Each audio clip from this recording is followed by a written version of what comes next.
Hey everyone, all right, welcome back. This is Ash here. Welcome back after my brief little 3 week hiatus here from my vacation. I'm going to jump right into actually the Shonen Jump reaction stuff first. I got some updates and things to talk about vacation and channel wise that I want to get to, but I think I'll get to that after I react to chapters and everything. It's I will say it's good to be back. I've missed doing this. I've missed all my friends and everyone here on Twitter. Not really sure I can say the same for having missed the chapters and everything, but again, probably discussion for a little bit later in the stream. So good thing I suppose about the hiatus.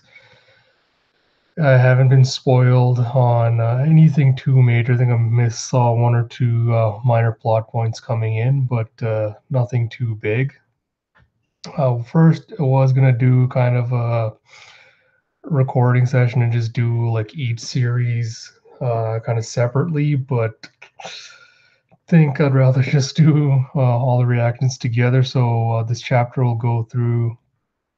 I'll do in this video actually. I'll go through One Piece, My Hero Academia, and The Promised Land, Neverland all together, and then just give you, reaction reviews all right away. So let's get started. And looks like first up this week is One Piece. So hopefully I can get this to load, and then we can get on with this. Come on. All right, so One Piece chapter 914, Okobore Town. The Saga of the Self-Proclaimed Straw Hat Fleet, Volume 42 bonus story, Village of Dyed Goods. And that looks like Bellamy, I'm guessing. I can't think of who else that would be from the Straw Hat Fleet except for him. And that's an interesting village. I have no idea where he's going with the side story, but it's caught my interest. So we have Okobore Town, Kuri in Wano. We go, hey, I'm all better now. Wow, I really appreciate it. And Zoro's like, that works suspiciously fast. And then I cannot remember what's her name. Oh, Okiku. He's like, well, the evil purging herb is a very effective medicine. And you see Otama, is all feeling all better after the poison attack she'd gone through. And then Osuru's like, but it hasn't completely removed the poison from your body, so you mustn't drink the river water anymore, Otama. Understand? It's like, yes, ma'am. It's like gurgle, gurgle, because her little Tommy's gurgling. And she's like, warrior shame, a warrior shame. I need water of the river. Now you just wait one moment, Otama. And Osuru's getting all mad at her. And it's like, oh, they're all done. It's like, god damn, Okiku's like, I don't want to say freakishly tall, but compared to most of the main characters and the female characters in the series, she's pretty damn tall. This might just be, I wonder if this is just a thing for Wano where everyone here is just happens to be naturally taller, because we know Kinemon was about Brooke's height as well, so maybe that's just a thing with people from Wano.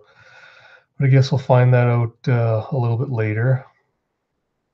And then we have Furokiku being there, all done. It's only a crude measure, however. Zoro's like, yeah, thanks. Dang, he's like, you're huge. And then Luffy's like, Big Mom was way bigger. And he's just sitting there eating some dango. And he's like, thank you for helping me. That sumo wrestler earlier was attempting to court me. Forgive me for not introducing myself earlier. This one's name is Okiku. It's like, this one's like, nope, nope, nope, I can't do it. Okay, I hope I'm not missing anything, because I don't remember them fighting with the sumo wrestler, but guess we'll get back to that to see if that's true or not. And you have Okama going, "Please, ma'am, you gotta take it away. I can't even pay for the medicine. There's no way I can afford this nice Oshiruku." And he's like, "I don't want your money, silly. Eat up. The sweet bean porridge will make you feel better." And she's like, I can't. I know that you and Okiku haven't had anything good to eat either. And she's just like, doing the Dogeza pose and she's just like inching herself slowly backwards. I just can't do it. I promise I'll pay for the herbs. And then Osura gets all mad. She's like, silence! What kind of woman sets out food for a hungry person and then takes no thanks, I'm not hungry for an answer? If you don't eat this, I'm just going to dump it on the side of the road. He's like, please, Otama, just eat it. Once Osuru makes an offer, she refuses to take no for an answer. So you got Otama basically channeling her inner Momonosuke here when we initially met him on Punk Hazard and just refusing the food. So it looks like they have the symbol, the Kozuki clan symbol on the front of the little inn that Osuru has. Now this is probably something I'll want to look up later, but it's interesting that the little house, like the Japanese house, they have rocks sitting on the roof on top, and I wonder why that is that's there. It's probably a good reason for it. I kind of want to look that up later and see. So then you have Zoro and Luffy just staring at Otama, and they're just like, "How long are you gonna sit there just holding it? Lucky you, right? And it's your birthday too." I was like, "Is that true?" It's like, "That's what I heard." Then she goes slurp, takes a bite and goes splish. Then she starts crying. She's like, "It's so good. I never knew food could be this good." I was like, "You've never had that stuff before?" I was like, "Never." And then flashes back to the Tengu guy being like, "She weaves hats day in and out and gets the occasional meal or crude millet at best." It's like, God, it even has mochi inside. What an extravagant food. I'm not worthy. I'll never have such a nice birthday again. Sorry, master. It's like, mochi, mochi. And then Luffy's like, can't you make those dumplings from your cheek? It's like, those don't fill my stomach. And then old Suru's crying. He's like, sniff, sniff. Like, today is the bestest day ever. And then you see next panel, Otama's fallen asleep. Like, there are children just like her all over Wano. And Luffy's like, poor little kids like her, unable to eat a decent meal. At least when you're grown up, you can handle eating poison. It's like, oh, no, you can't. But between the sea and mountains and forests, you should be able to get all the food you need. Yes, if only we don't ruin them ourselves. And you see, the factories again just spouting smoke into the air. And then Otsuru's like, you boys are very nice. What are your names? And he's like, I'm Zolo Juro, I'm a Ronin. And he's like, I'm Monkey D, he's Luffy Taro. Yeah, what he said, Luffy Taro, verily. And she's like, tee hee hee, you're from across the sea, aren't you? Like, you speak strangely. I'm impressed that you got into the country. It's like, oh, don't worry, I'm not going to tell anyone. Luffy's like, oh, how did she know? I was like, how indeed? And she's like, I'm new to this town as it happens. Okiku's only been at my place for a month too. And he goes, you said this is the town of leftover scraps. What's with the name? And she goes, it's quite literal. Everyone in Okobora town hopes to live off the scraps from the nearby town of government officials. Thomas said there was a place somewhere that had food without poison. And she goes, do you see that mountain without the smokestacks? At that peak, there once stood a building by the name of Oden Castle. That was 20 years ago, however. Geez, 20 years ago. Holy crap. That's very odd. Hold on. Because no, I don't know if it's like an ancestral thing or something, or if the Shogun was the one that forced him to tear it down, but because we know Momo's not 20 and he left one only a couple of months ago. I wonder what the deal is up with that. And Zoro's like, Oden Castles? And Luffy's like, I know I've heard that name, but where? Until 20 years ago, the land of Wano had long been ruled by a family called the Kozuki clan. There's a large farm at the foot of that mountain that the late Lord Oden created to feed the people of Kuri good, healthy food. Let me tell you, he did not create Paradise Farm just so that Orochi and his minions could hold this country's food under their thumb. Like, is that where all the non-poison food is? It is safe, tasty crops and ingredients and clean water and clothes, and it all belongs to Shogun Orochi. So, oh Lord. Now, this means was Oden, was the Kozuki clan the original shoguns of Wano, and then Orochi took it over from them, or oh man, Oda just dropping all these info bombs again. It's like beyond the giant torii gate is the town where the officials dwell. We live off of the scraps they no longer need and the rotting food that they sell to us. So it's like that's why it's Okobora, the town of leftover scraps. We get by, it's the bare minimum we need to survive. And you hear a swoo, and then Zoro just casually puts his sword out and tack and stops an arrow from hitting Osuru. There's like, who's there? It's like, ki. Were you bad mouthing the Shogun? I heard you, woman. Gifter's Batman. Oh my god, Oda, come on, man. With the bat smile fruit, and it's got this real weirdo looking, one of Kaido's cronies with little, what looks like tusks growing out of his mouth, and he's got, a quiver of arrows, and his butt is turned to like bat wings, and he just looks super creepy. Oh, man, I was always hoping we'd get like a bat Zoan devil fruit, and again, kind of sad that our first kind of appearance of it gets ruined by seeing it as a gifter. But he goes, my hearing is 6 times as powerful as a human's. And it's like, it's a gifter. Fine, so you heard it. Is that a reason to take her life? She would have died if it had hit her. Osuru, it's good that you're safe. As long as you live clean and smart, you won't get in trouble. But if there's one thing Lord Orochi doesn't suffer, it's rebellious ideas.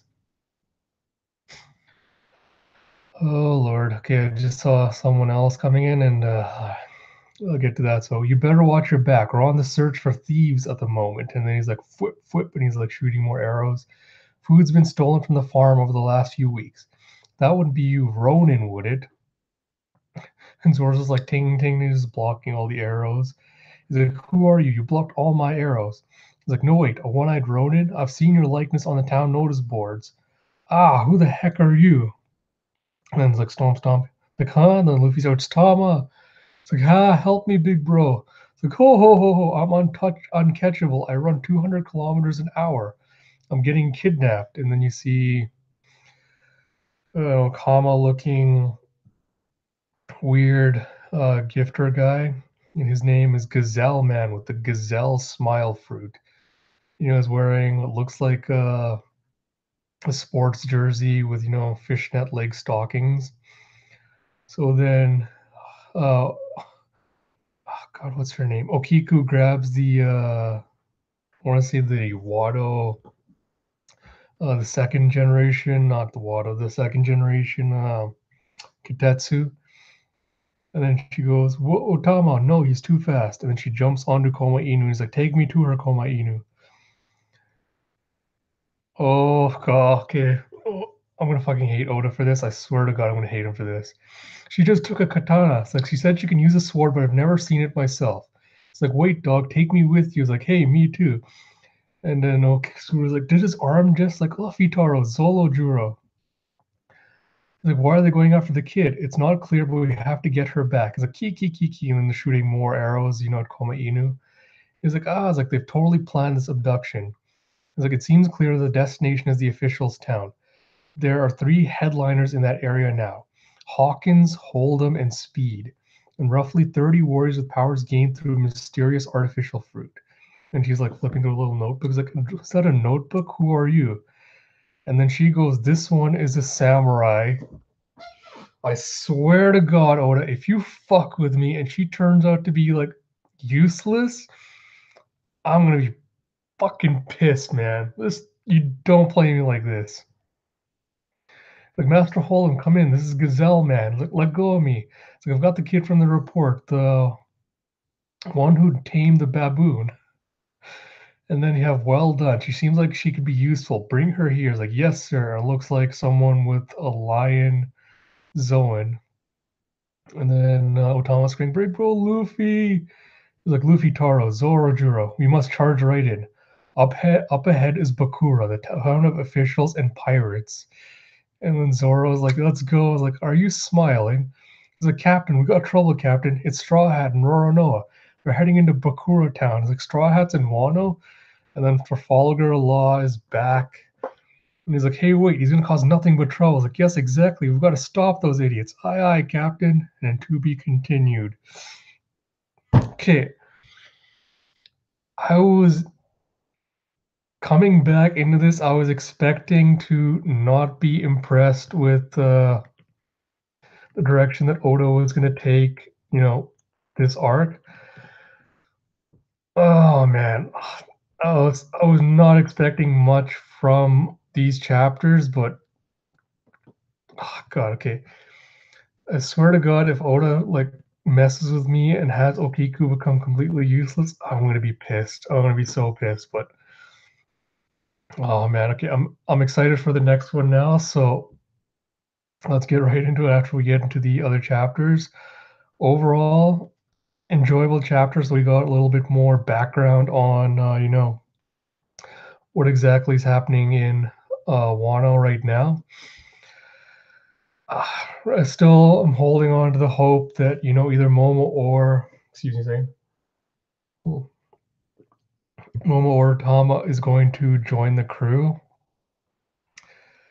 Uh, yeah, overall, good chapter. I enjoyed it. I want to know more about the factory and the fact that the Kozuki clan were the ones that ruled Wano, because that kind of changes my perspective on a few things.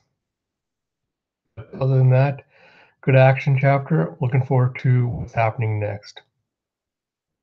So then let's get into the next one with My Hero Academia, chapter 194, Cold Skies Over UA High.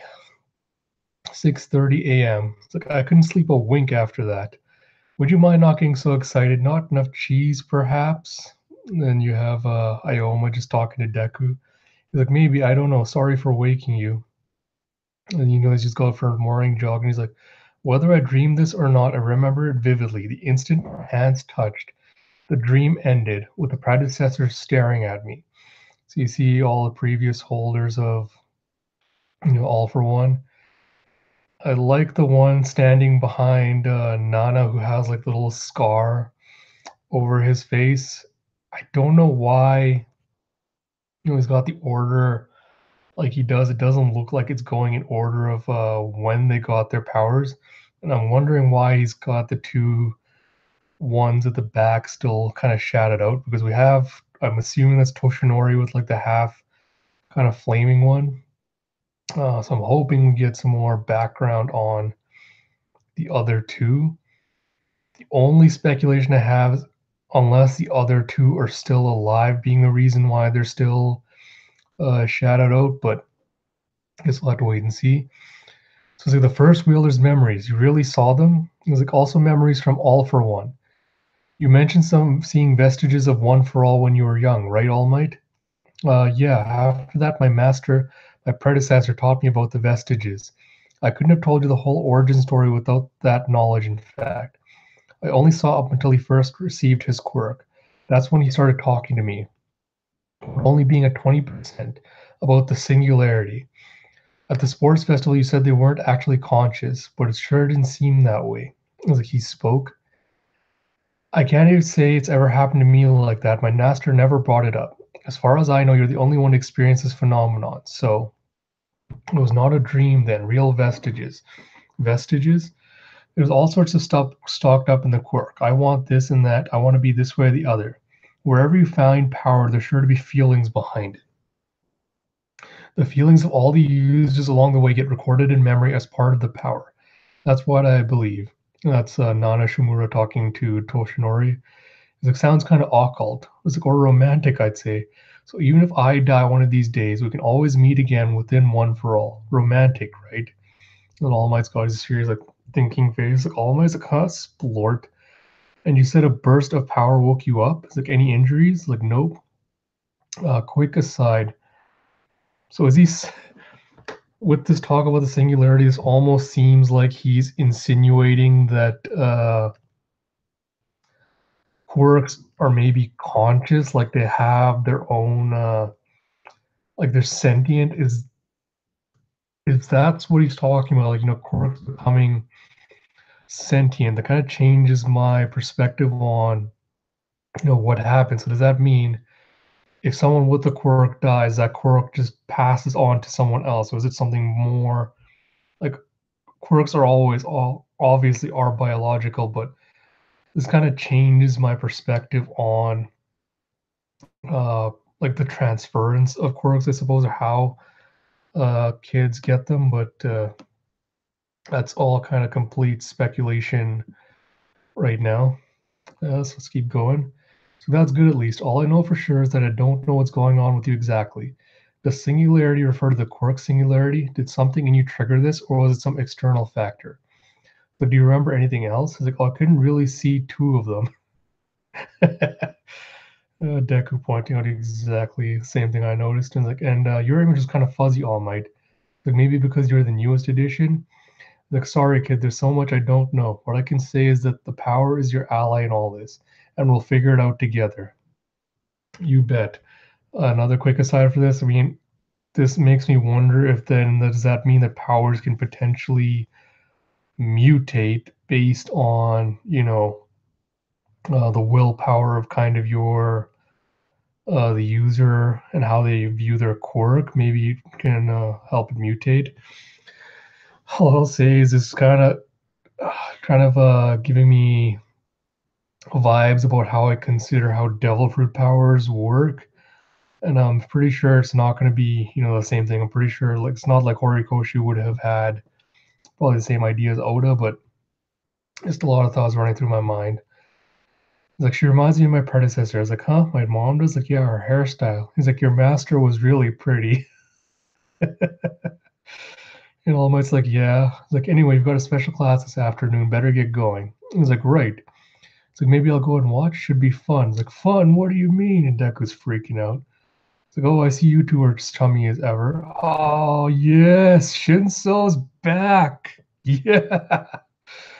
Oh, I see you two are chummy as ever. I was like, Aizawa. I was like, no, I mean, the kid just won't leave me alone. It's like, the corny excuses are getting old fast. It's like, hey, yeah, Shinso. I was like, I thought that was you. I saw hanging out with Aizawa Sensei. And he's like, uh-huh. He's like, get suited up quick, Midoriya. We've got a busy day. He's like, so totally pumped for this. He's like, aren't you cold, Hagakure? He's like, totally freezing. Toughing it out, huh? It's like, my winter style's cool as heck, don't you think? It looks like some of them have gotten a few costume upgrades.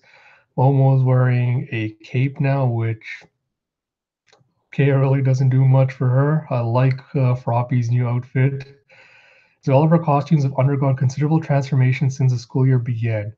It's crazy how you made it through summer in that getup, Ida. I was like, you've got a new look too, Kachan. And he's like, huh? Has it got a problem with it? Then say it to my face, you stupid nerd. And Baku goes, I will admit I do like his new outfit's got a longer sleeve shirt with, I think it's going to be black. And Deku's like, your costume must guard against the cold and generate heat, yeah? Since your sweat glands serve as weapons, it only stands to reason. What a great modification. He's like, I don't want your praise either. He's like, you got the most drastic upgrades of Midoriya. Those gloves are recent, right? He's like, I need to keep up with my new abilities, and yeah, the new gloves are pretty awesome. This is already my second pair, actually. Hatsume modified them to take more of a beating. He's like, oh, right, Hatsume. And then you see Ochiko just, thinking about how Midoriya and Hatsume are getting all touchy-feely a while ago, and then she's like punching her face, like, get out. And then he's like, Uraraka. It's like, oh, are we slacking off? Is that your way of underestimating us? He's like, oh, they're here. I was like, no, we're not underestimating anyone, just excited. It's because that's so too bad for you. The tides are rolling our way now. Hear me, Class A. Today is the day we settle this rivalry. And then you see Class B, and they seem like they've also got, a few costume upgrades and a couple of new people, maybe. Either that or these just people I haven't seen before. So is like, check out the survey I took at the Culture Festival. Which did people prefer? Class A's dinky concert or Class B's ultra high quality theatrical production? Well, take a look. And it's a survey. Which class's performance of the Culture Festival was better? Researched by me. And it looks like B just barely won. Like, yes, our margin of victory was 2 entire votes. Like, for real? Well, can't argue since we didn't see their show. You've been hogging the spotlight like pigs in slop ever since school started, but those days are coming to an end. Because today it's A versus B, our first joint battle training, and we're gonna and Razorhead's just strangling him. He's like, quiet. He's like, Monoma. He's like, we've got a special guest today, so try to not to make a fools of yourselves. He's like, a guest, like fresh meat. He's like, a girl, I hope. We'll show him the ropes. He's hoping to transfer to the hero course. Yes! Satoshi Shinsho from Class C of General Studies. Yes! I love this. So it seems like he's got the mask that's very reminiscent of Deku's early costuming, and he's got the same kind of wraps that Eraserhead's wearing. I'm super excited to see where Shinto's going with this. Again, my hero now they've kind of moved away from the stupid Endeavor storyline I was going with, and is going back to the the Class A stuff. It's finally back on track. I'm loving it. If Shinso doesn't get into either Class A or Class B, I'm gonna be mad. I want him in Class A just so we get to see him in the main cast. But if he's into B and he shows up as a side character occasionally now and then, I'm okay with that as well. I do hope that if he does have Aizawa's wraps, he's kind of changed his fighting style. I want to see if he's changed how he can use his powers because like Shinso is one of my favorite characters. I'm just really glad to have him back into this. I'm hoping we find out more about the quirk singularity as well. I wonder if Horikoshi is going to give us a kind of the same kind of like a Vegapunk character who will eventually show up, tell us how the quirks kind of work and how they're transferred from, generation to generation and how, people either inherit or get new quirks. Kind of interested in learning the mechanics behind that. So hopefully we get into, the reasoning behind it. And I'm pretty sure there's got to be a reason why those two other wielders of the All for One weren't in there. I guess is either they're still alive and they're just like really really old geezers that we don't know anything about, or what's his face, All for One has them somewhere, and maybe that's why. Because I'm assuming that you only get your shadow or whatever shows up in the one for all only if you actually die. So I'm hoping that's why those two guys are shadowed, but I guess we'll have to wait and see. So, 2 chapters to go, so maybe you'll find out some of the answers to it. But now moving on to the one I've been looking forward to the most, Promised Neverland. Let's dive right into this. So then you have Ray hanging up the phone. It's like, so there was a supporter, not just recording, but someone alive on the other side of the phone. Is it, was it really a supporter? Was he real? It's like, yeah. He was an enemy. He would have tried to locate us or lure us somewhere, or he would have called us back sooner. It's better to be safe than sorry, and the possibility of him being an enemy isn't zero, but I think he was the real thing. Is it good? So we're able to confirm that we can get in touch with the supporters. Like, so he's gonna help us? It's like, actually, we can't say for sure yet. It's like, huh? He probably thinks we're trying to escape quietly. He wouldn't know that we're searching for the 7 walls to release all of the children. Although it was Mr. Minerva who gave us that option, so it might be expected. Like, we need to let them know about that somehow.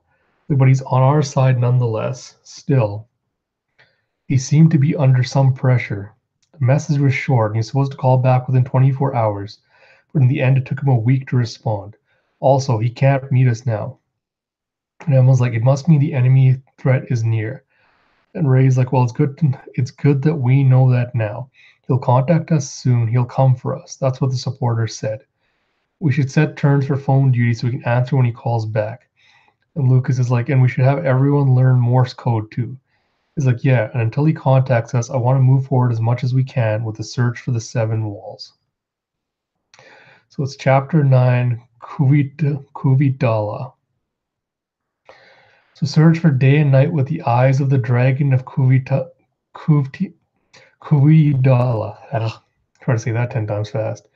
First go 10 ri north, then 10 ri east, then 10 ri south, and 10 ri west. Then 10 ri to the sky, 10 ri to the ground.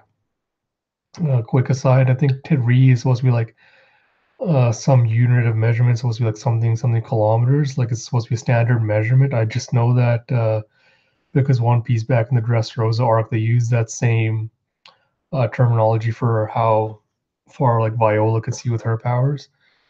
So when the arrow stops between the sands and the sun sets in the east, the earth will moan and the walls will appear. The thing which separates us and them is the seven walls.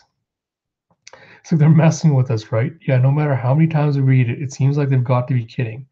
It's cryptic overall, but especially here, if you go north, east, south, and west, all the same distances, you end up where you started. But we've seen this term Kuvita Dala before, right? Yeah, totally. Were you able to decipher what I asked? It's like decipher?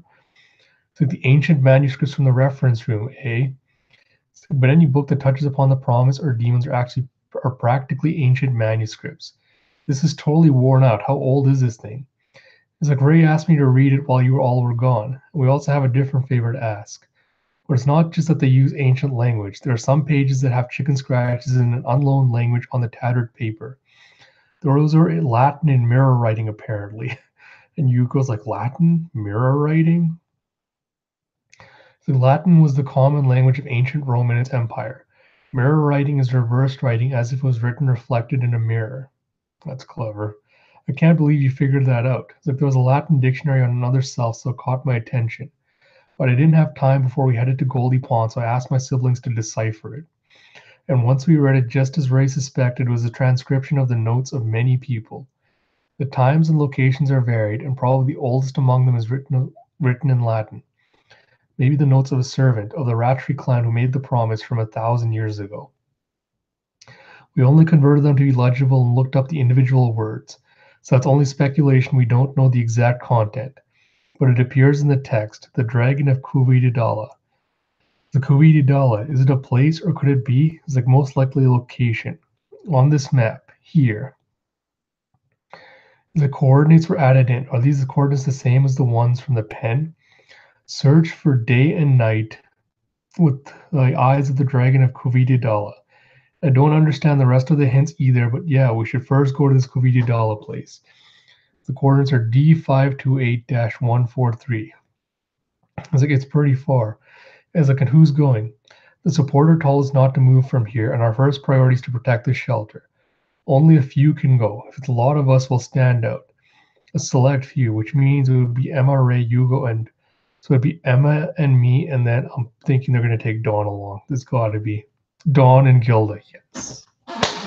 Yes, I'm glad that some of the other children are finally getting kind of their chance to shine in the spotlight. So, oh, this is good. This is good. Are you sure you want to go with just kids? There's going to be a bunch of demons, and this time there's no guide who knows the way. It's an unknown area where even I haven't gone. So I know it's dangerous, and it would be reassuring to have you come with us. With the communication with the supporter, let us know that the enemy is definitely after us.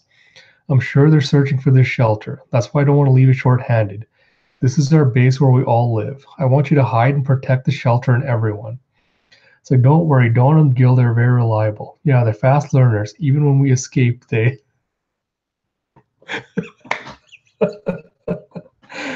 They're both just like crying, and Dawn just got like rivers of tears coming out. It's like, huh? It's like, oh, if you don't want to come, you don't have to. It's like, we want to go. It's like, I'm just happy. This guy thought we'd have to stay behind again. It was hard to just wait. I'm so happy to be able to do something with you this time. God, can I just say how much I love the cast of, The Promised Neverland and just the interaction with them in this series? Like, relationship between all the kids and everyone is just, oh my God, like, this is honestly what it feels like to be in a real family, and I love it so much. So we'll do our best to help out, right, Gilda? It's like, yeah. So sorry to spoil your cheese party, but take these two. Don't worry about our side. 4 isn't enough for sufficient guard duty, and these 2 are pretty useful too. It's like, you're worried about them, aren't you? He's like, It's like, is it okay to ask you guys to come? He's like, of course. And they take, start doing some plans. So it's third month of 2046, and they take off on the ninth day. It should be okay because Zach is a medic and Violet can see well in the dark, right? It's like mumble mumble. It's like, were you always this overprotective? He's like, okay. He's like, we're going. So then they're about to head off, and Promise Neverland just always, always, always gets me. New mysteries coming in. I'm glad that we're starting to this next arc. I'm hoping it's on the level of Goldie Pond, which to date is probably still my favorite in the series. But again, excited, excited, excited. I'm glad I had no expectations for all of these series, while I was on vacation, because coming back to read this, it was really good. Like, I was not expecting to enjoy all three as much as I did, but it was good. All right, so let's start moving on then to the next issue. Looks like we're going to start with One Piece again. I was right. So it looks like Bellamy is indeed the one that went to that town. And the Saga of the Self-Proclaimed Straw Hat Fleet, Volume 43, bonus story. No more pirating. Bellamy is now a master dyer. I wonder if this means he's going to make, a Straw Hat Grand Fleet flag or like a new symbol. And he's going to make one for all the, the Grand Fleet members for the final war. Because that'd be pretty kick-ass to see, Bellamy having created like a Grand Fleet flag, and like you see a fleet of ships just, sailing into battle with that at their head. That's kind of cool. I will admit it's kind of odd that, he went from this to being a dyer. I don't know how he decided that this was the new career path he decided he wanted to go to, but I'm digging it. He's got little knots on his head from where the former master's apparently beating him as he's teaching him. So then we have chapter 915, Bakura Town. Bakura Town, Kuri of Wano. It's like, damn it, sumo event in progress. Scarf, scarf. And then you got human Jinbei going, that Ronin's strange intensity drove me off. But mark my words, I will have Okiku for my bride. No, you won't, you fat bastard. And I don't know if that's like a balloon or something else is being held, but you got, like the little roof, like the typical like Japanese style roof, and how it's a little banners, but it seems to be floating in the air above the sumo stage. So I wonder if it's either a balloon or if it's just being held up with strings, but looks really interesting. I've got status, I've got fame, I've got safe and high quality food. There's no reason she'd ever turn me down. Stop filling your head with idiotic worries. Like, what? The woman's from Okobore, right? They're lower class. They can't serve under Shogun Orochi. Choo, choo, choo. Take her by force or burn down her house. Kill all of her relatives and leave her with nowhere else to go. Make it so her only option to survive is to rely on your generosity. You belong to the warrior class. Wano has a strict class system. So you have another gifter, Mouse Man, with the mouse smile fruits. I guess Oda's little naming system for the gifters is just whatever fruit power they have and just blank man. Like, if the star of the national sport is begging for the favor of the lower class, it sets a poor example for the rest. It's like, hey, oh yeah, you're right.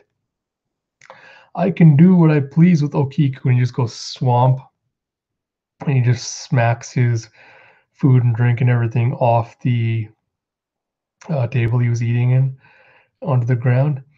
He's like, Yokozuna, did the taste displease you? He's like, I noticed that raccoon dog there. That has been our pet for years and years. Like, I want you to cook it. And he's like, what? He's like, raccoon dog is my favorite. That took a deeply sickening turn. And then at a mansion in Bakura Town, like, very speedy, like your reputation. Huff, huff. So is that the one gazelle man? Like, fuff, huff, fwee, huff. The poor thing looks like she's about to burst into tears. Huff, huff. It's like, fwee, fwee. It's like, I'm not going to cry. Huff, huff. Huff, huff, fwee, huff. It's like, my side is killing me. And you have, gazelle man. Like, harf, harf, goof, wheeze. It's like, enough. Out of my sight, gazelle man. Shut up with your panting. He just stands like, and build up some stamina for crying out loud. There's a Gax, like, I wasn't talking to you. Don't look back at my face. What the fuck is this? Headliner Animal Kingdom Pirates Hold'em. Lions smile for well, I'm instantly disappointed this guy has only a smile. Devil Fruit's like, what? He's scary. He has a lion on his tummy. It seems like he's got a lion. I wearing it as a belt. I don't know how the hell this works, like how he stretched the lion around himself like that, but whatever. Uh, Design, I suppose, compared to what we usually get. So when he smacked the lion, on the head, the lion goes, grrr. I was like, what's with that rebellious look? And it goes, whip, and hits him right in the nuts. It's the lion's patented family jewels attack. It's like, ah. Oh. With his hat off, this guy looks almost like Jean Bart crossed with Nero from CP0. Oh, not CP0, from CP9 from Water 7. And the lion goes, Grrr! It's like, but they share the same body. So the lion's jewels. Okay. Okay, no, because I remember on, what was it? On Zoe, there was that one gifter who was able to, like, turn his head into a wolf's head, like his hand into a wolf's head. So it looks like what the gifters are saying is it's an imperfect fusion basically of like human and animal. So this guy can't transform into a lion, but he can somehow make it sprout from his stomach. That's interesting, and it kind of does gives me some ideas for my own kind of devil fruit theories. Like, but they share the same body, so the lions choose at the same time. It's like, why does he never learn? Master Hold'em, what should we do with this kid? I was like, answer me, girl. How did a child like you tame that baboon? And then, he's fighting with the lion, like holding his paws back so it doesn't hit him in the junk again. Like, my followers witnessed you do it. I can only assume that you have real devil fruit powers. Like, Otama, be aware that your ability, while helpful, is also desirable to the enemy. You must not use it in the presence of others. He's like, I'm just good with animals, I guess. They always like me.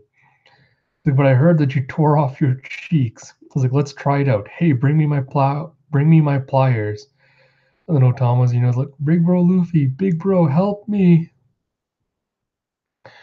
And then you have, Zoro with his I'm gonna cut shit up grin, and then Luffy with his I'm gonna cut shit up grin, and Okiku being like, poor Otama. It's like from the front gate of Bakura, Kuri, Wano. It's like, Tama, I was like, we're here to say, it's like, It's like, no, you can't. Please, Luffy Taro, you mustn't say that. It's like, hey, who are you people? It's like, halt, I have no record of you leaving the town. All the people here in this town are the cohorts of the ones who took Otama. When Luffy gets that look on his face, I will say I like the design of, Bakura Town. It looks very cartoony, but kind of cool. And then thud, thud, thud. Of course, he's used his, Emperor's Hockey to take him down. He's like, did you do something? He's like, hockey. How do we search for him? Like, that's a huge Komainu. Whose is that? It's like, woof, woof. Doesn't seem like anyone here would tell us, but some of these look like normal people who wouldn't want to fight, right? Like, the villagers here have always lived here. This was a lively castle town originally until 20 years ago.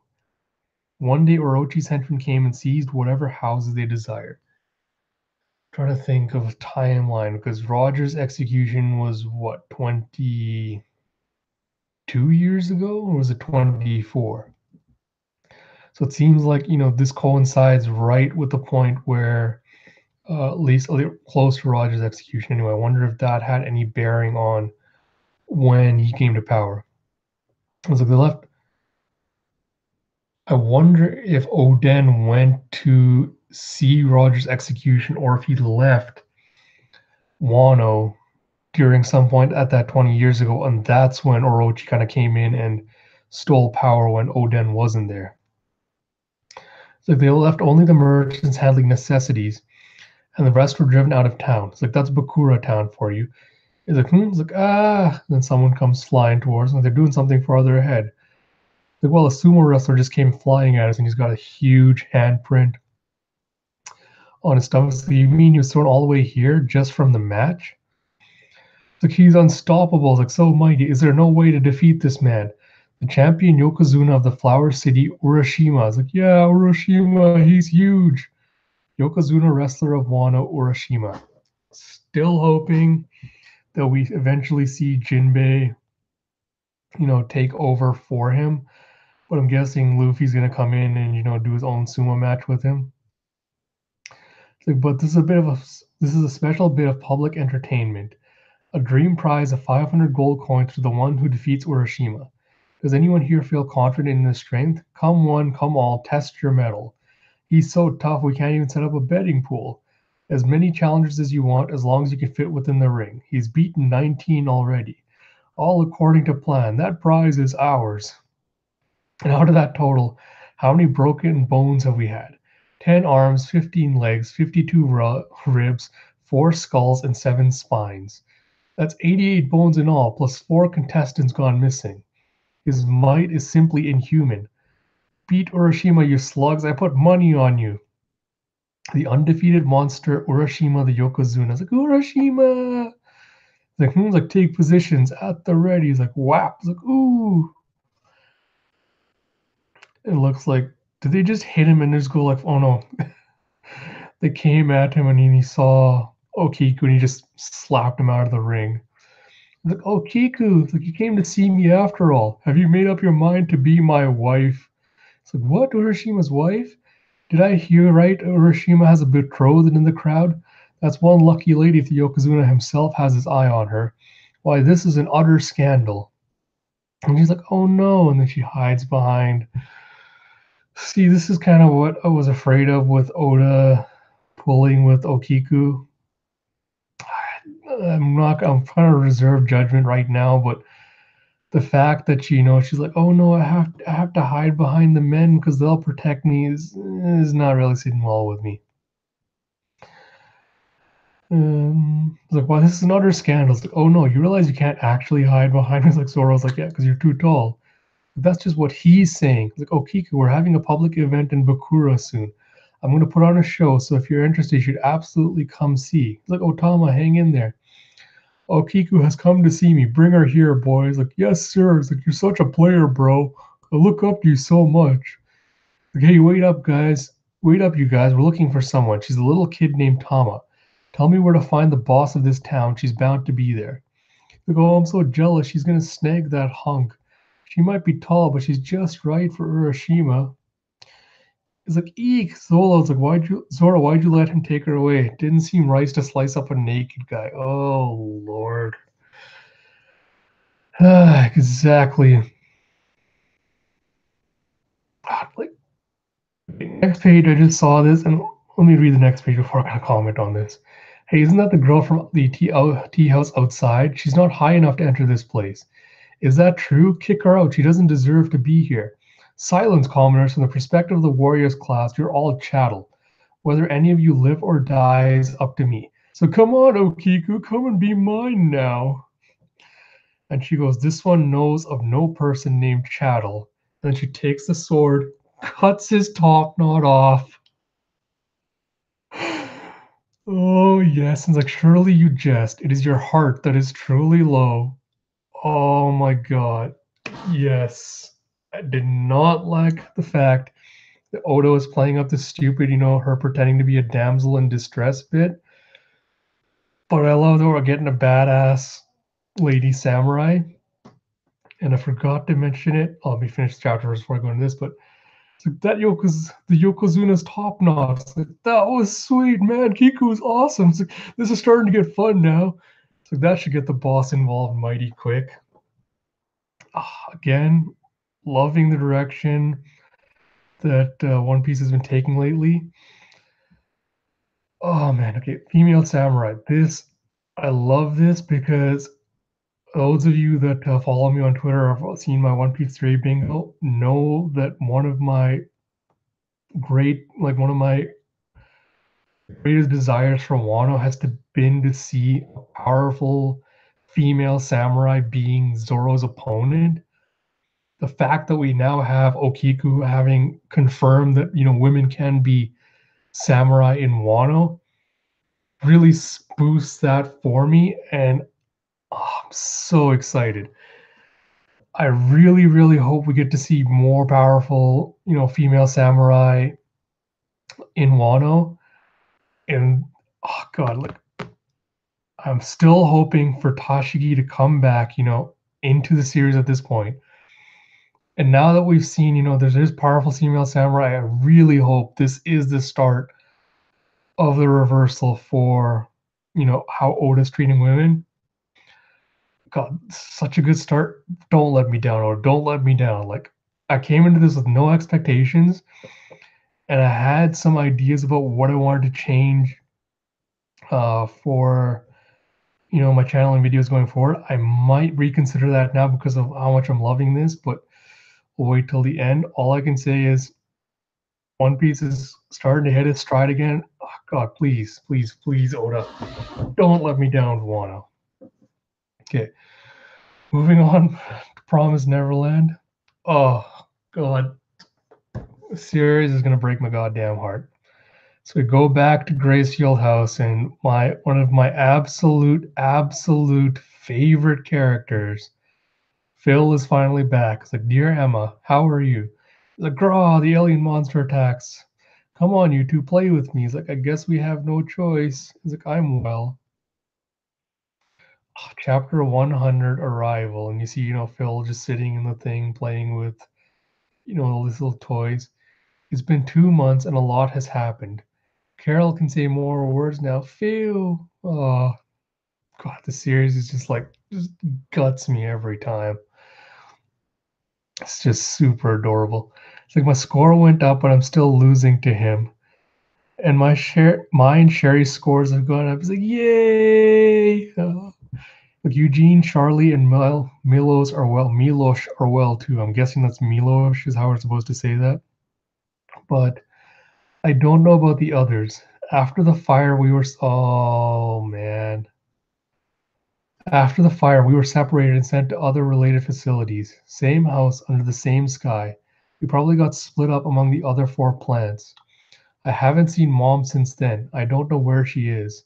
We have a new life with a new mom. Like, Phil, come and join us. Our new siblings are all good people. So Jackie is the oldest. Helen is a kind big sister. The class clown Simon reminds me of Dawn.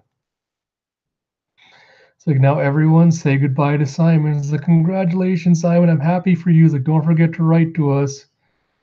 And poor Phil, is in the back. Oh, God, this chapter is going to kill me, I swear. He's the only one that's sad. He's like, nobody knows the truth. Like, what do you want to be when you grow up? It's like, I want to be. It's like, I know finding a foster family is a lie. Simon is going to be harvested today. He won't grow up. I want to say something, run or don't go, but I can't. If I say that, I can't protect Sherry and the others. Nothing will happen. So I wonder if this is how Ray felt. And, Phil's just like about to break into tears. Like, dear Emma, how are you? It's like, thank you for the food. Are you eating well? You haven't gotten hurt or sick, right? Did you eat up? Did you escape safely and meet up with Mr. Minerva? It's like, Phil, are you okay? Are you feeling sick? He's like, I miss you. It's like, I'm lonely. This is too painful. I want to see you, Emma. Like, but I can wait. I made a promise. I decided to do my best. I won't give up. I'm going to protect everyone. I know Emma's gonna. Oh God, if anything happens to Phil, I swear to God, I might just like drop the series for a while. I don't think I could take it. And if she can't, then I'm gonna go see her, taking everyone with me. It's like, that's why. It's like, no, I'm doing great. It's like, I'm fine, Emma. It's like, knock, knock. Everyone, we have a special guest today. Oh boy. Hello, my name is Andrew. What's your name? It's that guy we saw a couple of chapters ago, leading the raid on the all their safe houses. He's like, "What's your name?" He's like, "Huh?" It's like, "Phil." It's like, "Phil, I'd like to talk to you." That guy's so creepy. And then you see, the rest, Emma and her group just taking off to the location. It's like, "Do you hear that?" It's like, whoosh. Probably a stream. If the map's right, there's a stream ahead. It's like, how do you know without looking at the map? It's like, we memorized it. Memorized? Ray told us to, so we memorized the map in the ancient manuscript as well as all the other maps that were in the reference room. It was probably easier than the test at the house. Like, memorize this diagram in 10 seconds. Like, haha. So go ahead and use us for as maps. Like, man, Gracefield is crazy. Oh, man, like I'll say, having a shonen series where the protagonists aren't created as idiots and are actually clever is such a great feeling. But unfortunately, it's old information, so we're only using them as a reference. The terrain might be the same, but we can't assume the demon communities are just as the maps indicate. And we don't know what types of demons are there, so our priority is to not encounter demons. Observe any tracks carefully to strictly avoid them. So, but if we encounter some, hide before they see us. And then you see them, crouched up in the trees as some demons are slithering around below them. And if they still find us, it's like, take care of them before they call others. And Emma just sends an arrow flying right into the demon's eyes. It's like, wow. Emma does not look happy, she's had to take them out. Okay, all right. I was actually gonna mention this last when I was reading the last chapter, but should have done it then. But I'll get to it once we get to the almost done chapter here. So the most dangerously intelligent demons who have human forms. We have to avoid settlements and cities at all cost. Our goal is D528-143.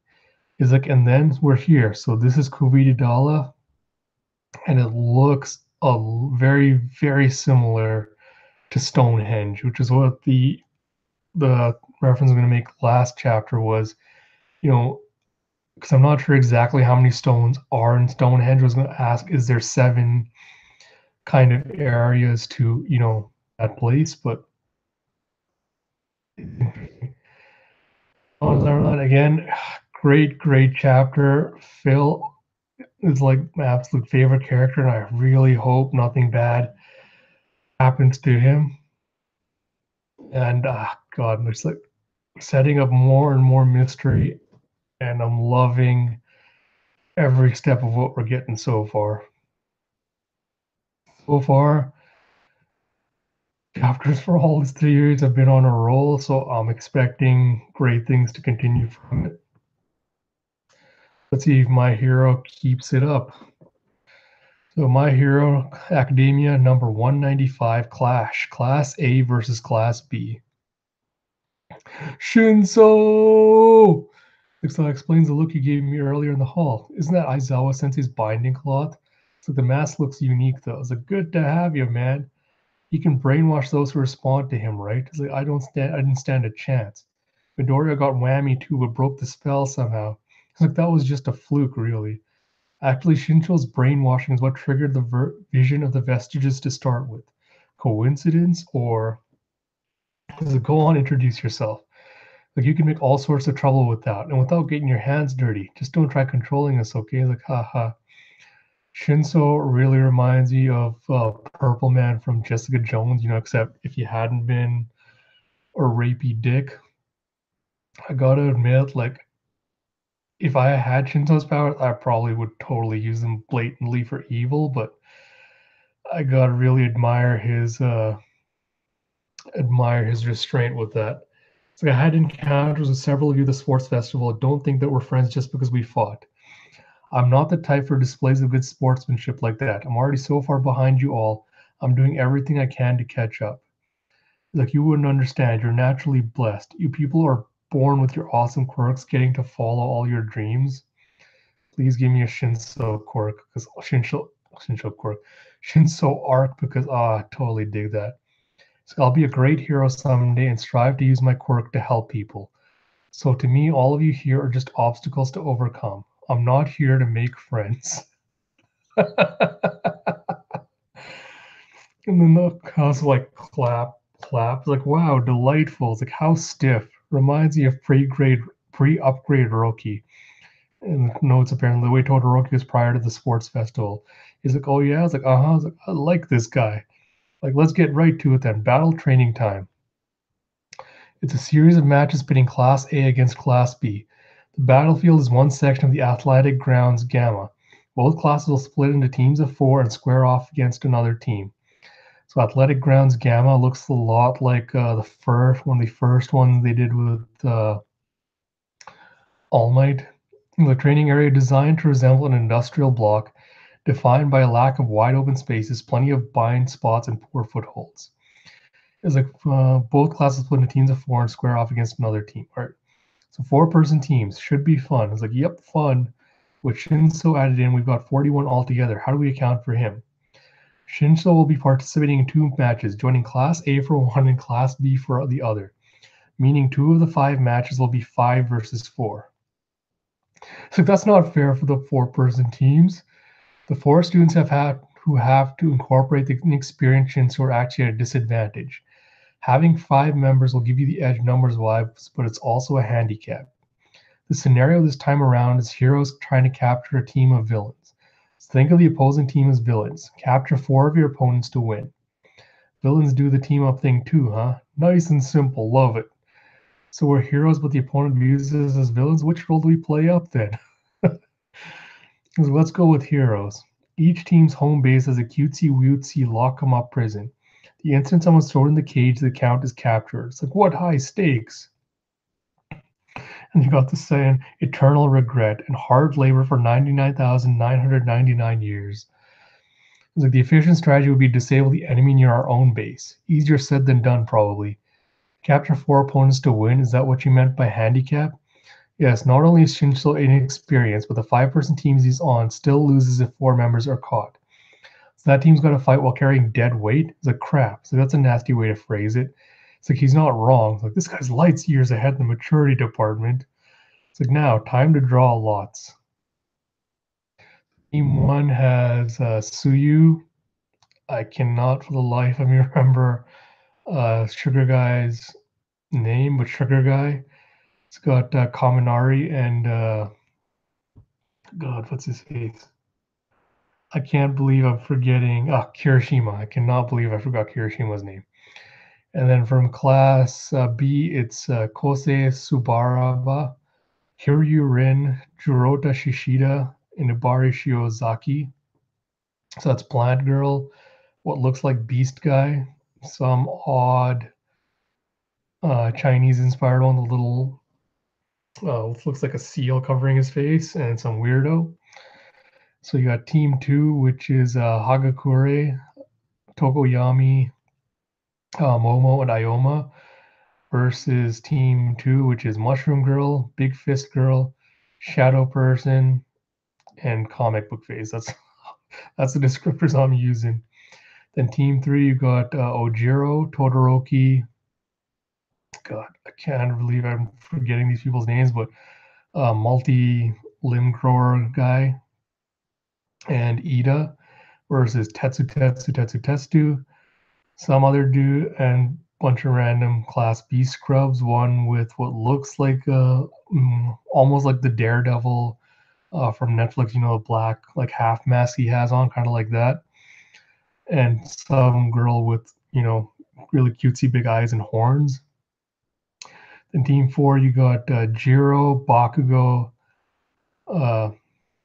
got Zero, and no, that okay, mixed up. Team 1 has Animal Guy.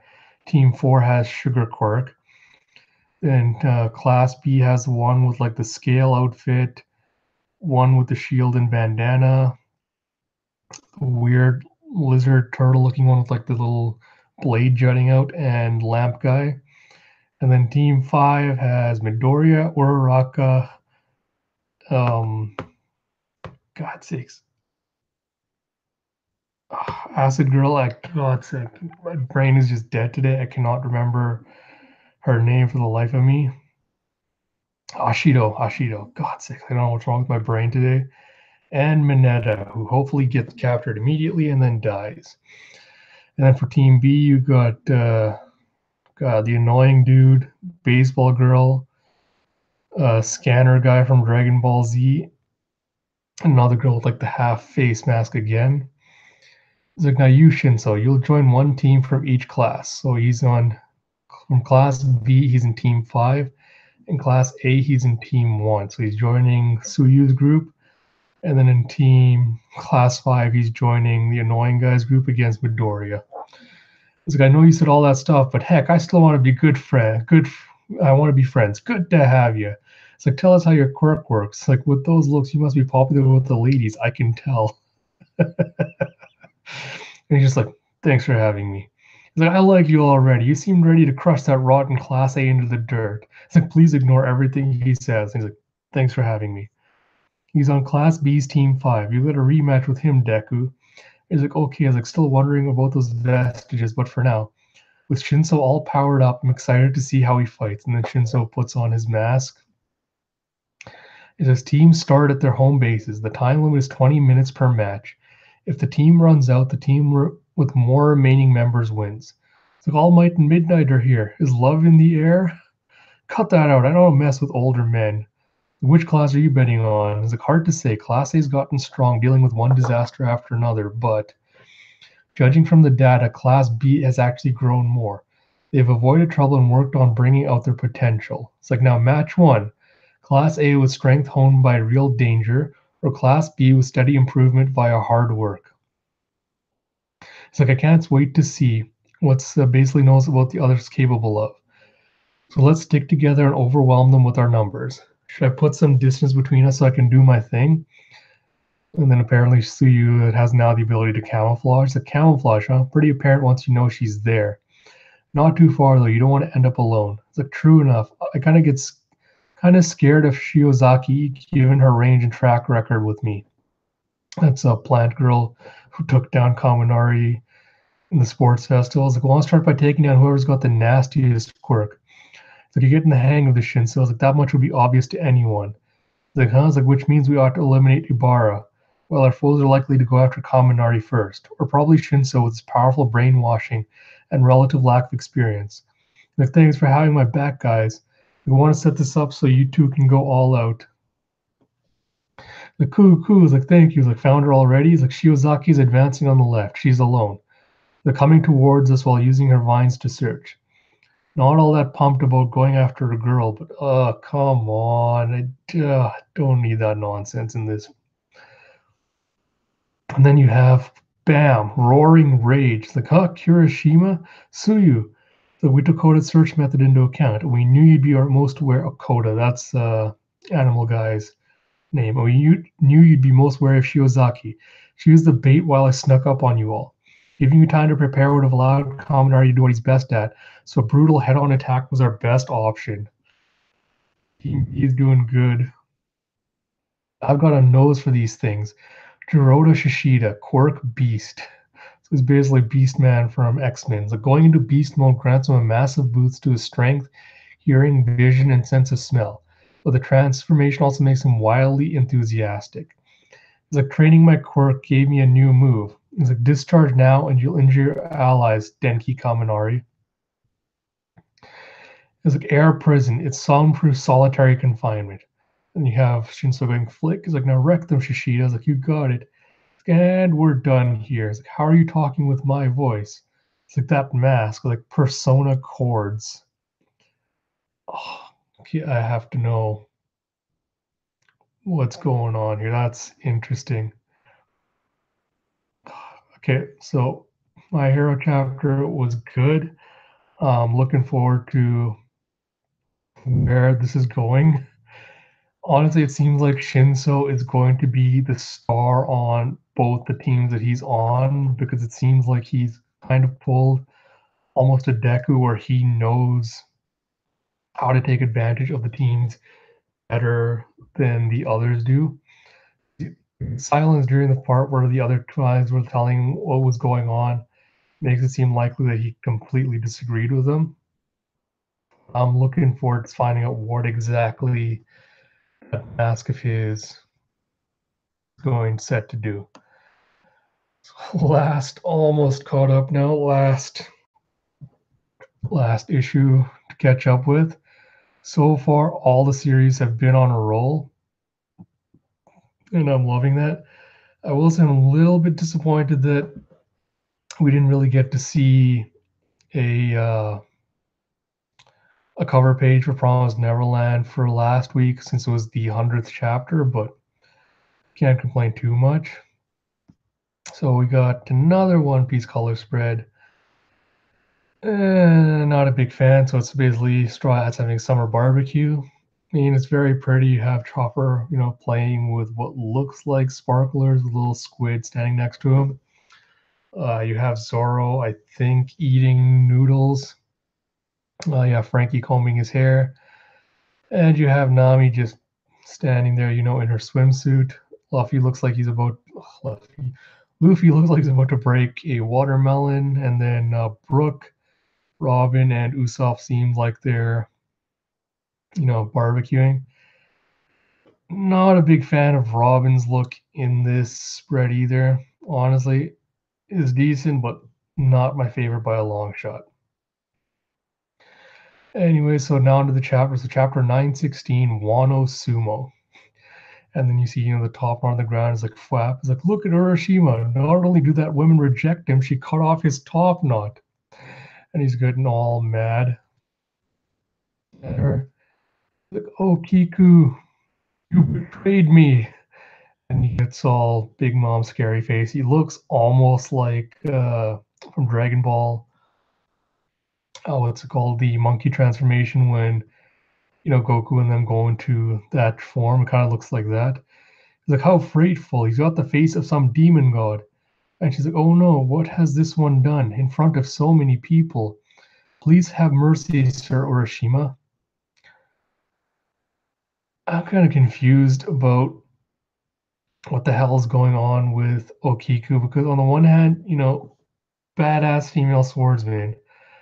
On the other hand, she's like, playing into the stereotypes of like the docile female character, and I'm not really a fan of like the back and forth and how it's going here. I hope there's some kind of explanation for it apart from just character stuff, but whatever. It's like, please have mercy, Sir Urashima. It's like, oh, I know that stance. It's the far bank slap that sends the target to the afterlife. But in the end, you are no better than a man who would strike a woman. Again, well, wait till the end to talk about that kind of stuff. You inferior low-born woman, time for you to die. His hands just about to come flying in. And he goes, gum, gum, sumo slap. The cars, and the guy like they're windmilling their arms. Both Luffy and Orochimaru are kind of windmilling their arms backwards, and they're trying not to fall out of, the little rope sumo ring. He's like, Yokozuna. I was like, who is that guy? I was like, hold firm, Yokozuna. He's like, whoa, whoa, whoa, whoa, whoa. Like, you can do it, Luffy Toro. I was like, whew. I was like, they're still in it. Like, who are you to Okiku, and what did you just do to my slap? He's like, get out of my way. I've got to smash Okiku to pieces or my honor is lost. He's like, okay, sure thing. If you can beat me. He's like, what? It's like, let's sumo wrestle. I was like, watch out. I'm good at sumo. Sumo wannabe pirate Luffy no Umi. Recorded undefeated versus Usopp. When the hell have he and Usopp done sumo battles? God, did that happen in a color spread? I can't remember. It might have happened in a color spread, but I honestly can't remember. It's like, what's wrong with him? He's gonna get killed. It's like, get out of my way. Bodhisattva slap, and he's like doing, the multi-armed Bodhisattva kind of figurine, the one, with the multiple arms. He's like, huh, that guy's slippery. He's dodging all of Urashima's slaps. Wow, hang in there, little guy. You're not just gonna win just by running. And then he does an ear splitter. It's like, zwip. It's like eye splitter. It's like, hey, isn't that against the rules? But I can handle it. And then he brings his arm all the way back. It's like, Master Hold'em's like, what? Like, some woman cut out the Yokozuna's top knot off. He's like, yeah, that's a huge scene. Why are you reporting that to me? What do you expect me to do? And then you have, he's taking a pair of pliers and he's trying to pull Otama's cheeks off. It's like, I'm too busy to deal with that right now. I got to rip this kid's cheek off. It's like, it hurts. It really hurts. have mercy, I'll give the baboon back. Just stop pulling on me. Like from what I heard, you dropped the name Kozuki. Don't go chasing ghosts now. The Kozukis are the ones who tried to destroy Wano 20 years ago. The clan of evil spirits. Oda's just really driving up the mystery for whatever the hell happened, 20 years ago on Wano. And obviously, like, the whole evil spirits thing is obviously BS. Like, it's really reminds me of the D. I know, like, I'm not sure if I'm the only one that came up with this theory, but the idea that the Kozuki clan might be, D's kind of plays into this because I know everyone's like, oh, the D's are, the devils, etc., etc. It's obvious, like obviously made up by Orochi and his little like minions, but still interested in finding out, backstory of what's happening in Wano. Again, am I dying, Captain? It's like, I warned you not to eat the fish out of the river. Why'd you have to do this now? Like, he's got a straw hat around his neck, I expect. Do not engage him. He's far beyond your ability. I'm on my way now. Oh, what's that? Your guess is good as mine. As Luffy's hands like stretch all the way back. It's like, Grick, like, move a little one. Okiku has committed an unforgivable act. Grick, Grick. She spurned the offer to marry into the warrior class and shamed me beyond that. I must crack her head open and make an example of her. Like, shut up already. I said you could do whatever you want. It's like, no, I just know you won't be able to beat me. It's like, how dare you? I am the greatest sumo wrestler in all of, and I'm going to be the king of the pirates. The gum gum giant sumo slap. It basically does like a one-handed grizzly magnum and just smacks right into Urashima. And, just huge shockwaves. He sends him flying into the buildings behind him. He's like, whoa, Yokozuna. I was like, Urashima got completely demolished. It can't be. He would never lose to that shrimpy guy.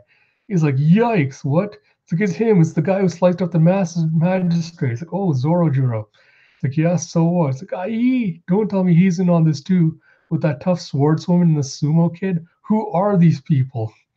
Hey, go and get the boss of this town. We're here to take Tama back. God. Every chapter, I just like Okiku a little bit more, and I'm trying to temper my expectations because I know Oda's probably going to let me down. But this is what I wanted from Wano, and it's going to kill me. I was like, oh, watch out, the rebel brigands. Fight them off. Tama's the kid that Master Hold'em's got. Take her back if you can. What should this one do? It's like, don't play coy. You don't need my help. She's like, ooh. So I wonder, why is she acting up? Like, she must be related. My guess is she's related to the Kozuki clan, but I don't know why she's doing this whole like act right now. But I guess we'll find out soon. Like, get out here right now. Like, should we fight? Cut him up if you actually want to save the kid. Like, yes, she must be saved. Just hang on, Otama. Okay. I don't know. Like, Okiku doesn't seem like she's just saving her. I wonder if Okiku knows something about Otama that she's not spilling, but again, like, this is just going way into massive speculation territory. It's like, if you don't bring him out soon, we're gonna wipe all of you out. Yeah. So what's your boss's name? Like, Hobodum. So get out here, Boldadabu. If you even touch Tama, you're gonna get it. Like, look out, there's a fire. Call the firefighters. Like, I'm right here, boy, and my name is Hold'em. Master Hold'em. Like, so you decided to show yourself. Like, I didn't have much of a choice. You sumo wrestled my house to the ground. It's like, big bro. And the lion in his stomach's got, Tama tied up in there. And the sword's got a little, what looks like a jagged, like lion's mane kind of design on the hilt. It's like, Tama. It's like, oh, Tama. It's like, Urashima came flying out of nowhere and demolished my building. Who are you people and where did you come from? And he's got this huge, Urashima's got this huge handprint on his body. If you're bold enough to fight back against us, and I assume you must be followers of the thief named Shuten Maru, it sounds like you want this kid back. So another character I assume we're going to meet soon. Well, don't move. I can crush her in my jaws at any moment. It's a big bro. Like, his tummy's a lion. Master Hold'em is I'm nearly there. Bakura's just ahead of us. The Captain Hawkins is at the gate and there's a fire in town. And Law's just like, huh? Like, don't leave me behind, Captain. He's like, bang, bang. He's like, I'm gonna save you now, Tama. He's like, I have no intention of giving her back, you fool.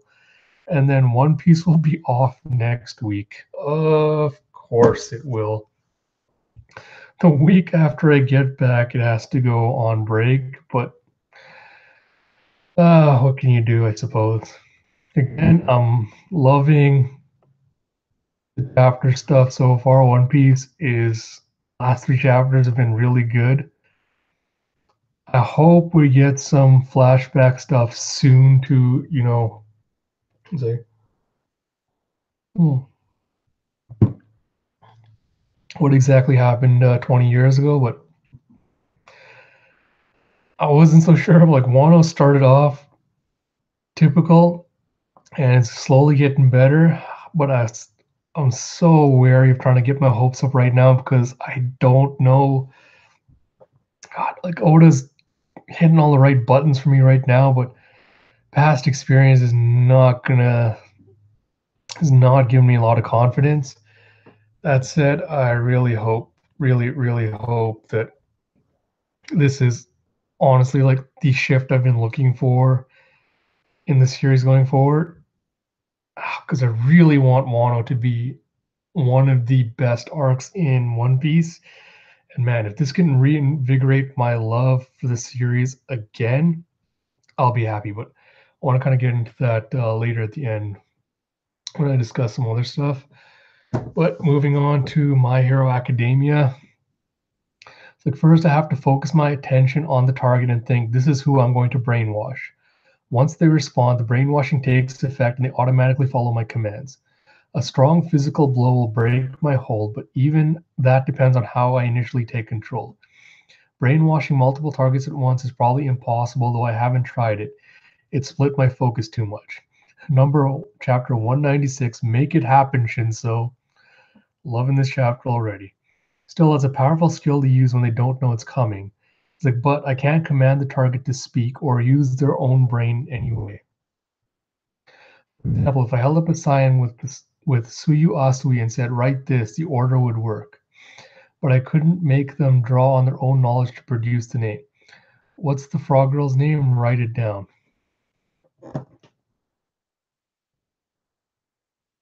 Okay, so it's saying you can't use information they already have in their brain.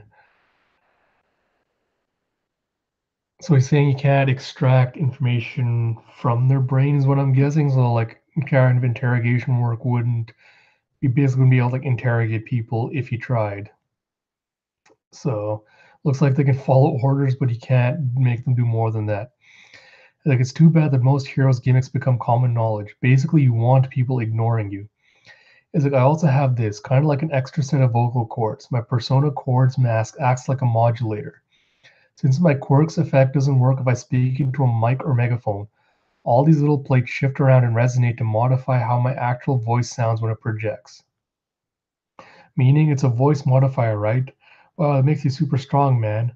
But this equipment is only as strong as like, oh, it's starting. We didn't come up with a plan, so we just gotta wing it. It's like the person using it. It's like too slow, air prison. He's like, wake up. It's like, what? He brainwashes you when you respond, but a good hit breaks the spell. Shiozaki's other previous victims told us all about it.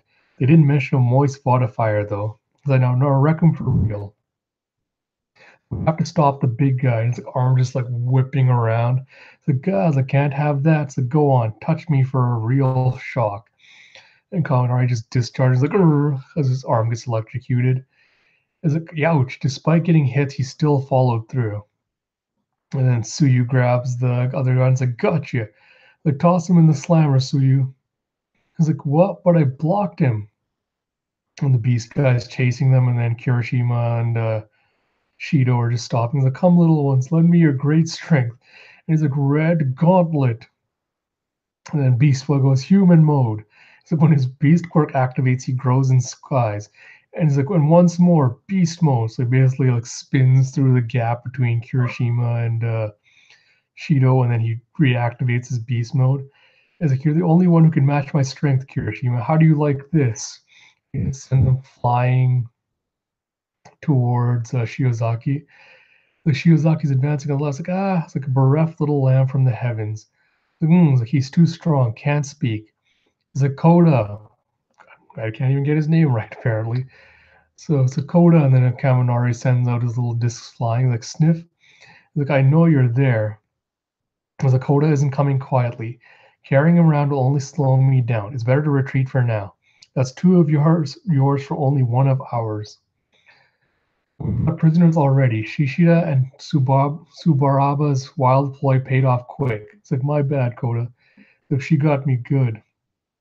It's like her tongue, though. Oh, Lord, it seems like he's, like, assuming that Suyu gave him some tongue when she, wrapped him up.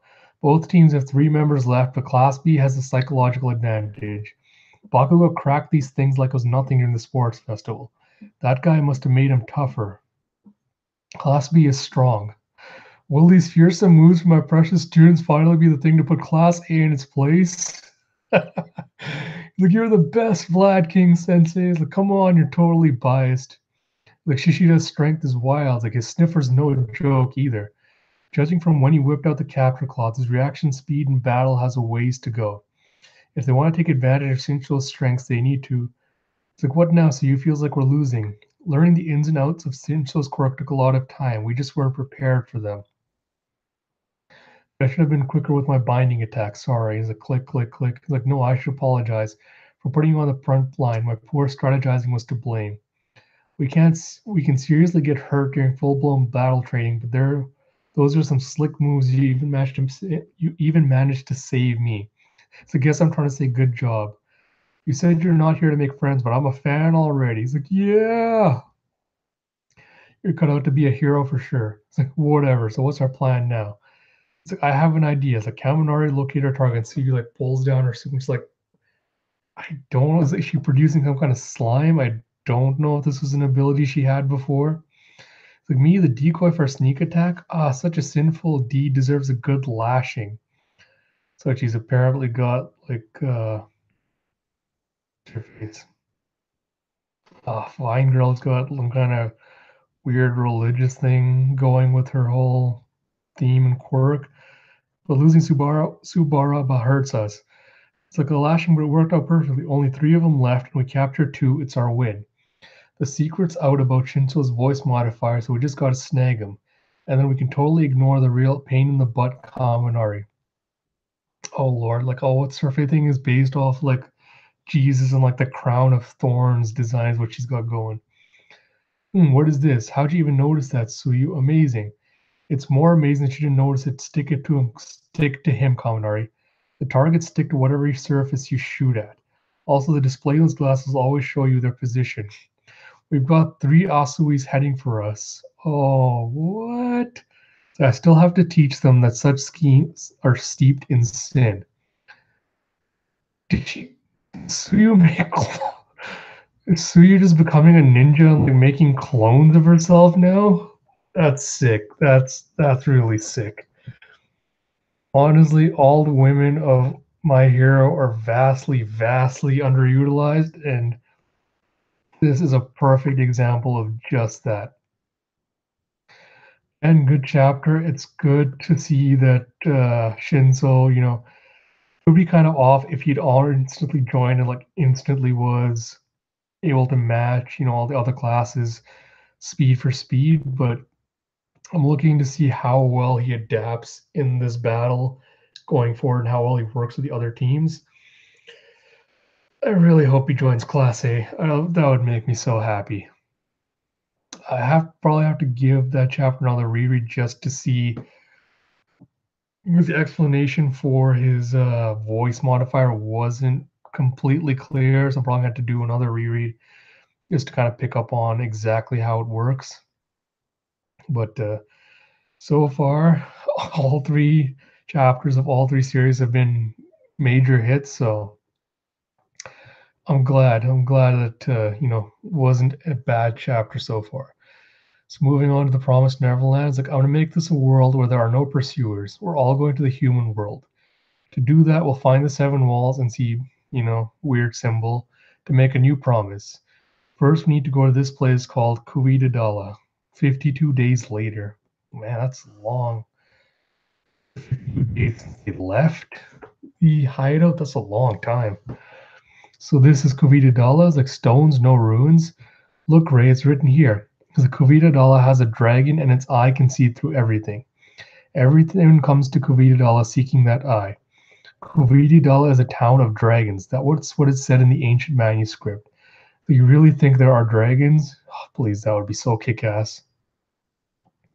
Of course not. It must be a metaphor for something, is what I want to say, but there may be. I mean, there are demons after all, but I don't see them anywhere now. Dragons or a town. It's like, yeah, it's just a bunch of stones, just these crumbled ruins. I wonder what this place used to be.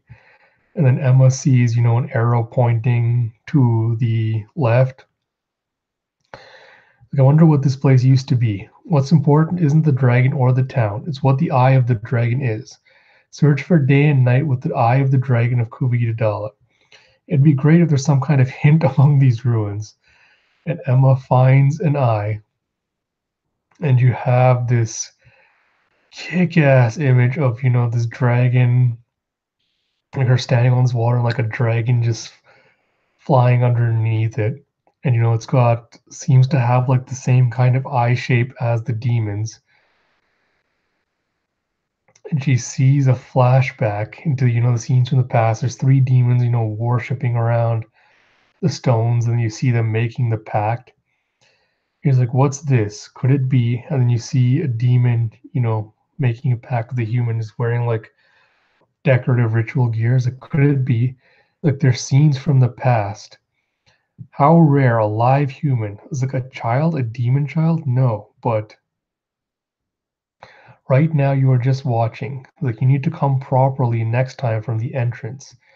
Like, is this the day and night? Here there's nothing but you can find anything. There's no entrance anywhere, but it's also everywhere. It's like, hey, are you perhaps like then we can play? Oh man, I wonder if this is the race that Mujika and Sonju are from, because they looked like half human, half demon hybrids. I wonder if this is, kind of that race. It's like, hey, Emma. It's like, snap out of it. It's like, yeah. It's like, did you see that? It's like, what? The dragon. It's like, huh, I didn't see anything. It's like, me neither. They didn't see, it was just me? Could it have been a dream? No, it wasn't like that. Then why? He's like, hey, he's like, Emma, what are you doing? It's dangerous. Please come down. It's like, sorry, is it because I hit her? She's going crazy. And then you see, okay, yeah. So she's climbed up on top of the ruins and she sees that, all the stones arranged around the area look like the eye of a dragon. It's like, Emma, what's going on? It's like, is this the eye? So it wasn't a dream after all. It's like, I saw them. The dragon and scenes from the past. The old Kurita doll, the place where day and night were together. And also, I'm guessing I met Mysterious Symbol too. And she goes, the pendant and these ruins look similar. No, they're probably more alike back then. What does this mean? Kuvidadala has a dragon and its eye can see through everything. These ruins are probably the eye of the dragon and it was once a special place where one could see whatever they wanted to. But now no one can see anything, although I was able to. Just me. Is it because I had this? Oh, yeah, no, because Mujika gave her that amulet way back in the day, right? Search for the seven walls. Like, what is this amulet? Who is Mujika? Mr. Minerva couldn't reach the seven walls because this place couldn't be used anymore. No, I don't know that, but at least there's a hint to get there in what I saw. Ray, can you hear me out? Yeah, tell me everything you saw in details. Like, unbelievable. So the place Emma saw was the day and night. Now we just have to find the entrance to it.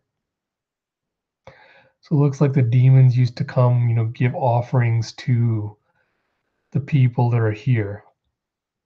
It's like, but an entrance that isn't anywhere but is everywhere. How do we find it? Like, let's return to the shelter. You saw something like a temple and some golden water, similar to the pond you saw at Goldie Pond, right? We should return to the shelter and look into that next. Maybe we can figure out the folklore, including the riddle of the Tenri North, Tenri East Part 2. It's like, okay, let's go home. It's like, it's that place. If I can get back to that place again and make a new promise, then we can obtain it, our future this time, for sure. We have to hurry. It's been 3.5 months since our escape. When we get back, it'll be 6 months. We have a year and a half left. We have to do this within a year and a half, and we will." It's like, come, come. And you see the dragon and, the mysterious whoever it is just waiting. And I can honestly tell that this is going to be another good arc for Promised Neverland. Like, we're setting up the mystery again. We're getting dragons. There's so much good stuff in here. Love series like this, that blend folklore and myth into like stories like this. So I'm excited to see where this is going. I honestly, Promised Neverland is the one series where I honestly can say I am not even going to try to predict anything that happens, because it's almost impossible to try to predict what would happen in a series like this. It is balls to the walls crazy, but I love every minute of it. And that was incredibly, incredibly fun. So, finally done the catch up stream. So, overall, enjoyed all the chapters of all the series. Honestly, was not expecting very much from any of them, except Promised Neverland, but always delivered. I was pleasantly surprised at how good they all were. And yeah, so original plan. So a little bit of thing. So I'm going to be going back to work full time in January, coming up in a few months. And because of that, I have a lot of prep work I need to get done, before I get into it. And so that means, at least temporarily, this is probably going to be the last video I'm going to make for a while. So I'm probably not going to have weekly reviews for at least the next couple of months, because I'm just going to be too busy with, work life stuff I need to get ready for before I get back to work. So I'll probably be, right now, I'm considering kind of two different options to go forward with it. One was kind of inspired by my little hiatus when I was in India, cut off from the internet, was to just start doing maybe monthly reviews for the time being going forward. So, just wait until there's like 4 issues backlogged of each series and just do a monthly stream and just do basically this and go through it all together at once. The other idea I had was just to go back to kind of doing what I used to do before, which is just post chapter reactions on Twitter, and then just do it that way and just keep up with the series week to week. Initially, I was going to go with the 4 week idea because, suppose a little digression here. So when I was in India, I was planning to get a lot of editorial work done, and I was planning to do a reread of One Piece. And sadly, plans did not play out as well as I would have liked, because I was sick for about slightly under a week and a half when I was in India. So the first week when I got there, I had a massive cold, and I was totally de-energized and just was not into doing anything. So I didn't get anything done that week. And in the third week before I left, again, I got sick. I had to go, see the doctor, get some antibiotics and things. So again, didn't have the energy or the time to actually kind of get into any of the projects I wanted to do. And then, so sadly, I didn't get as much work done on the editorials as I wanted to. So I'm still trying to focus on getting at least one of them out next 2 weeks or so. I'm gonna try to push it through as quickly as I can, because I've been sitting on that one for quite a long time and I kind of want to get that done. And the other thing was the One Piece reread. I was going to do it. Like, I wanted to the first week when I was there. I thought, I'm sick right now. I might as well use that downtime for something productive and try to get this reread hashed out. And I didn't, for a couple of reasons. One being, the fact that as soon as I thought about reading it, I was filled with like a huge sense of dread and like trepidation, I suppose, in trying to read it. Not because of like, series length or anything like that, but the reason I wanted to do a reread right now was to kind of bring a new perspective to the series. Like, I didn't want to just go through and be like, oh, point out, oh, this scene was awesome, this scene was awesome, this scene was really good, or this moment was really good. I kind of wanted to break it down from a writing perspective to point out, these are the techniques and like, techniques that Oda used effectively back then to kind of, tell the story. I kind of wanted to break it down from a storytelling perspective to kind of analyze Oda's growth as a storyteller from initially, from the beginning throughout the series to about pre-time skip, like up to Marineford, and then kind of analyze and contrast that with post-time skip stuff and kind of show the differences and hopefully analyze why post-time skip feels lackluster compared to pre-time skip. But unfortunately, I don't have the knowledge right now to kind of extensively analyze it as well as I would like. So that was the kind of the second reason I wanted to kind of didn't go through with the read through was I wanted to build up that knowledge base before I went into this because if I'm going to do such a grand undertaking, I don't want it to be done similar to how I've done it in the past. I want to kind of do that new perspective. So that kind of was the other thing that kind of pushed me off doing it. So what I'm going to say right now is kind of I'm going to push off the read through probably until 2020 because 2020 is going to be a lot of major life changes happening for me. And I feel like if I have about a year to kind of brush up on my knowledge of the writing techniques and styles and everything, I'll have something better to talk about when I come back. When I come back to it, that's kind of the other reason I wanted to do like the monthly cycle for the Shonen Jump series. Is one thing I learned, kind of realized when I was on vacation is I spent 2 years of my life like heavily invested, in Shonen series and One Piece especially, and it kind of really did take a toll on my mental health and my anxiety a little bit. Like being that invested in the series and kind of going through the radical shift of realizing that, while I still love a lot of what Oda's done, that the series is not as good as I initially thought. It's kind of been like a little bit of an emotional roller coaster for me.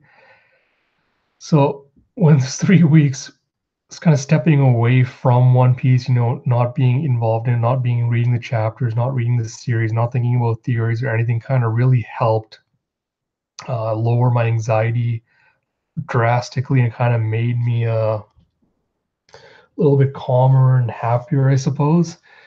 Not to say that, I don't love the series still, but kind of feel like I needed the break from it, which is why I kind of was considering, the idea of doing the 4 month catch up streams instead of doing it weekly because I felt like, having that break would help me.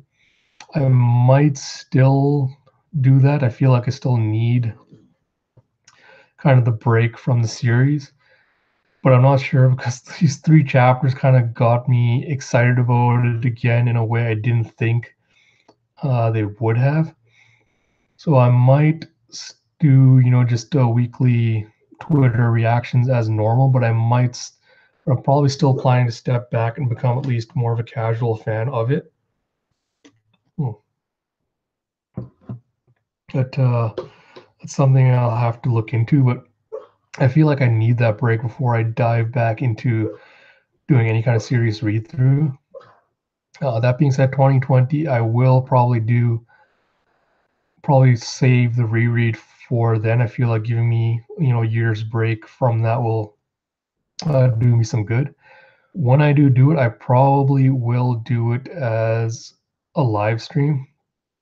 I'll probably do the entire read through like this in a video format. So I'm probably gonna figure it out. I'll probably do like a weekly stream and do like 5 volumes a week or something like that.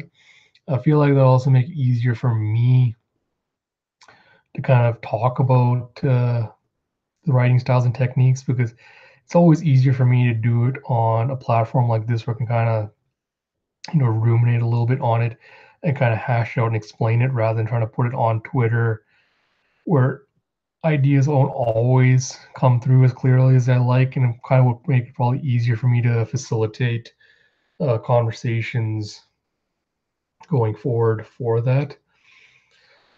And then the other reason I kind of wanted to take a break from the channel is I kind of want to update a few things. I'm going to be looking at probably commissioning some artist friends to do set up a banner for myself and probably set up, a nice little profile avatar so I can give this channel a bit more of a professional look. So I want to do that also. I want to set something I want to set up in the next year or so. And then hopefully, again, when I come back from the hiatus, whenever it is, like 2020, I'm thinking 2020 is probably going to be the big year. I'm going to start, seriously start putting up more content for this channel. So at that time, I'm probably going to try to do a lot more read-throughs of different series and things on here as well. But yeah, that's the current plan.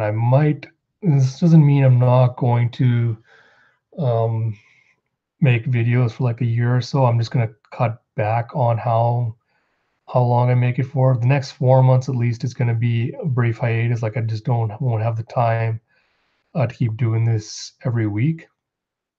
But if you guys want to either hit me up here or on Twitter and just let me know which idea you prefer, I'll definitely give that one more consideration. So if you want me to do, monthly videos like this and just do a catch-up stream, I'm totally fine doing that. If you want me to just, post reactions on Twitter every week as the chapters come out, I'm fine doing that as well. That's probably going to be a little bit easier because I don't have to worry about trying to avoid, spoilers for 4 weeks before I kind of get into it. So that's at least where my ideas are going for right now. Other than that, I think that's everything. So it was good to get back and kind of do this stream. I hope you all enjoyed it. And depending, I might see you in another month or so, depending on how it goes forward. Just follow me on Twitter, and I'll try to update it as I go along. I think that's about it. And I'll cut it off here, and I'll see you guys soon.